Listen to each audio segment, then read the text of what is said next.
right, so I'm going to go through really quick, kind of a review of our first week chemistry. We talked about particle motion and just kind of what things are made of.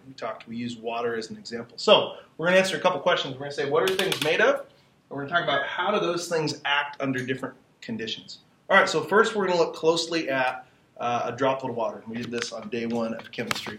So come in a little bit here. Okay, here I've got a piece of parchment paper, and I'm going to put some water droplets on it. And what you'll notice is that as I add water droplets,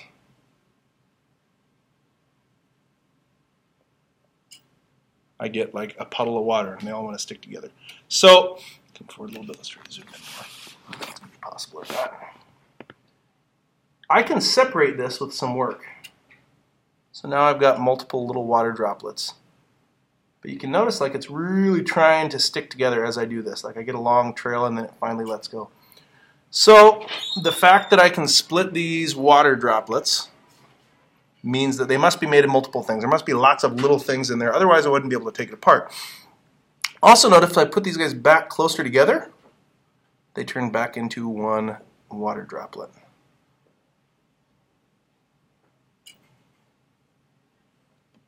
Okay, so we saw that I can split them apart with a little bit of work.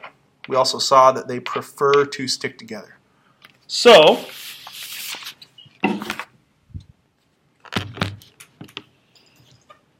what's an explanation for that, right? What lets a water droplet be able to go into different drops but also like to stick back together?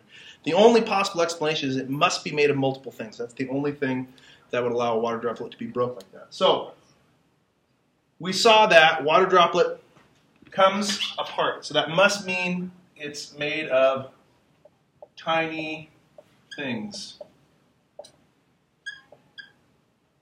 We're going to call these particles for our purposes. So we're going to say water droplets are made of tiny, not things, but particles. They have to be because water droplets can be separated.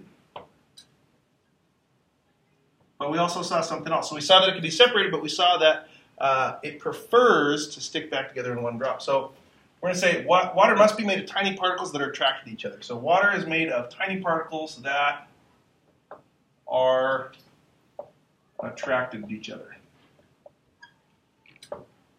Okay, so how do we know that? Because we saw water droplets can be separated, but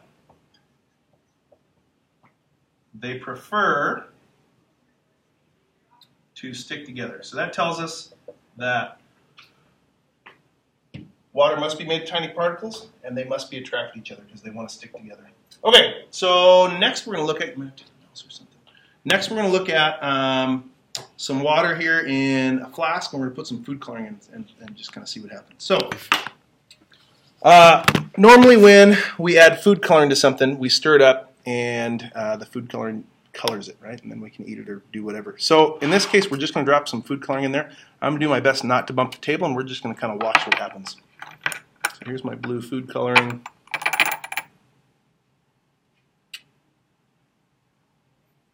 Okay, so we can see the food coloring kind of spreading, kind of going down on its own. I can see that it's starting to spread here on the edges on its own. It's kind of starting to mix together.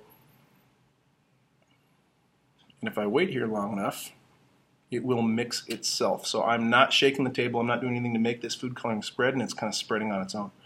So there's got to be some explanation, right? I'm not stirring it, the table isn't being bumped. There's got to be something in there that's spreading this food coloring. You can see even now I'm getting pretty good spread with just like 5 or 6 little drops. Almost all my water has got some food coloring, and it's spreading more and more by the second. So the only real explanation for that is we already know there's particles, that water is made of particles. We know there's liquid particles in here. And if I'm not stirring this, something must be. Something must be pushing this food coloring around. So the only real explanation is that, well, those particles that we know are in there, they must also be moving. There's no other real explanation for why this would spread itself. So we're going to let this kind of keep doing its thing, but we're going to write a little bit on the board here. So we saw because a water droplet can be separated but prefer to stick together. The tiny particles is what liquids must be made of. They must be made of tiny particles that are attracted to each other. We're now watching this guy kind of spreading on its own. We're not shaking it. The food coloring is just making it through the water on its own. That there has to be something moving in there. It wasn't me. It wasn't the water. It wasn't the food coloring. So it must be those little particles. They must be moving. That's the only thing we can use to explain why the food coloring spread. So we know that water is made of particles. So what do? They must move around. Okay, because we saw that, and we can still see that this guy's kind of mixing himself. So there must be something moving, and the only thing in there are particles that we know of, so it must be those particles are moving around. So particles must move around. How do we know that? Because food coloring spreads through water on its own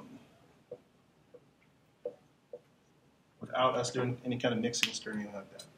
Okay, so we know there's particles. We know they're attracted to each other because we saw a water droplet can be separated, but at first stick together. We now saw that food coloring spreads through water on its own, so that must mean those little particles are moving around. Now we're going to look at what does thermal energy do to particles. For our purposes, we can kind of call thermal energy heat. It's a little more than that, but thermal energy is basically heat energy for our purposes. So we're going to now look at, I've got on a hot plate here, I've got some warm water, and I've got some water that's in a little bit of an ice bath. And we're going to see how that affects those little guys moving around. We know they must be moving around, so we're going to see how does thermal energy, how does the amount of thermal energy affect that.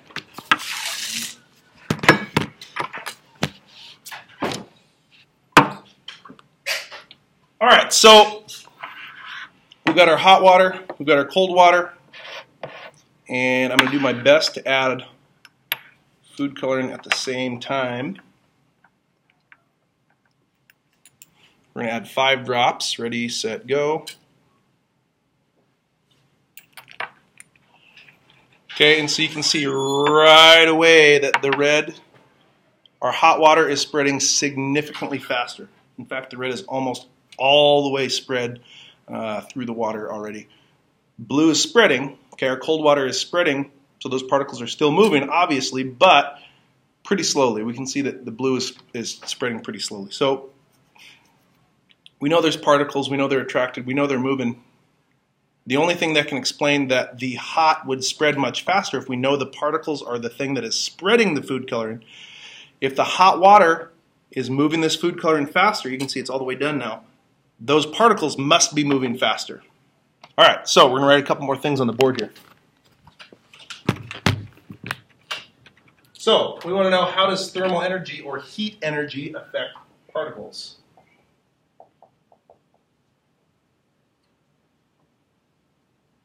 Okay, so we just basically saw that the more thermal energy there is,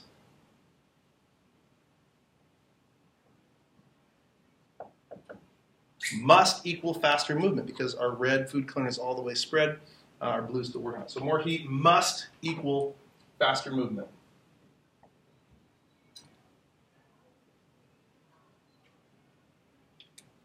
And less heat, obviously, those particles must be moving around slower because their blue is mixing much slower.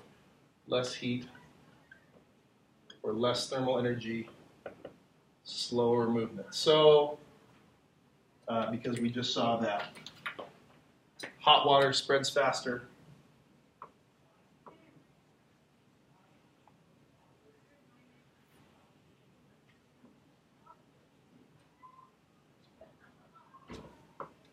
and cold.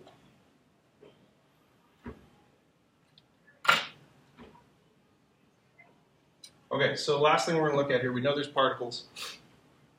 We know they're attracted because we saw the water drop could be split but prefer to stay together. We know they must be moving around because water spreads food coloring on its own. We don't have to shake the table. We also know that the more heat we have, that must mean those particles are moving faster because this has spread much faster than this. So the particles in a hot substance must be moving faster than the particles in a cold substance. Last thing we're going to look at is one more thing that particles do when they get some thermal energy. So for this, we're going to get a thermometer. We have some cold water. We have some hot water. All right. So here in this thermometer, we've got some kind of red liquid in here. It's inside of a glass tube that has no holes, so nothing is getting in or out of this glass tube. But when I put it in our ice bath, we can see that red line go down.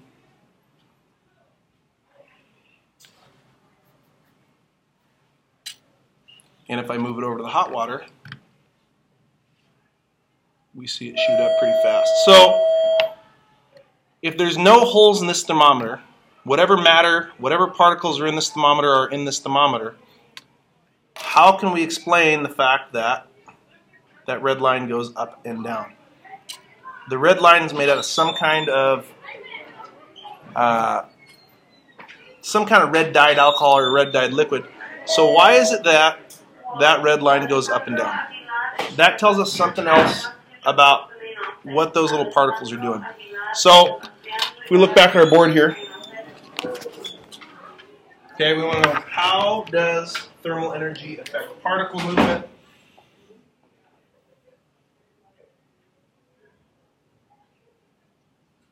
Okay, if we imagine here's our thermometer, here are particles in there.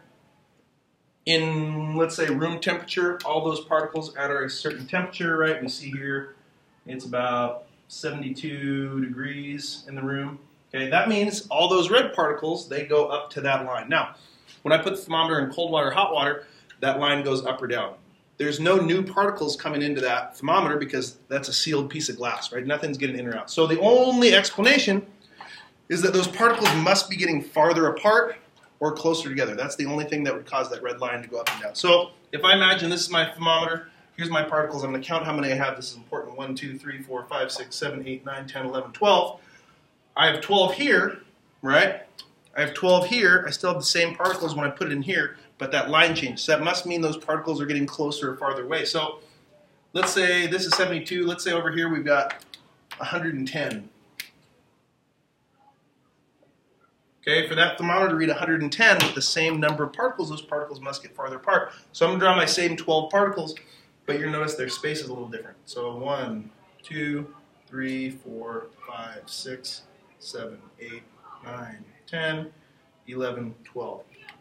The only explanation for how a thermometer works is those little red particles must be getting farther apart or closer together. So how else does thermal energy affect particle movement? Well, in hot, right, when it's hot, heat means those particles move farther apart. Particles spread apart. Okay, and when there is less thermal energy, particles come closer together. So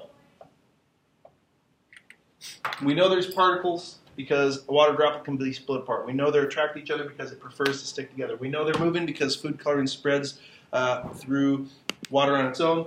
We know that they must be moving faster or slower because that food coloring spreads faster in hot water than cold water. And now we know that they must also get closer or farther apart because a thermometer works. That's the only way we can explain how a thermometer works. So particles move with heat farther apart and they move faster. There is less heat, they move less fast, they move a little bit slower, and they get closer together. This doesn't only apply to water, this applies to everything. We've been using water, we really probably should have been saying liquid because this applies to everything no matter what state it's in, right? Solids have less movement still, we'll talk about that later. But in a liquid, particles are moving around each other, and when it's hot, they're moving faster and farther apart. When it's cold, they're moving slower, and they're coming closer together.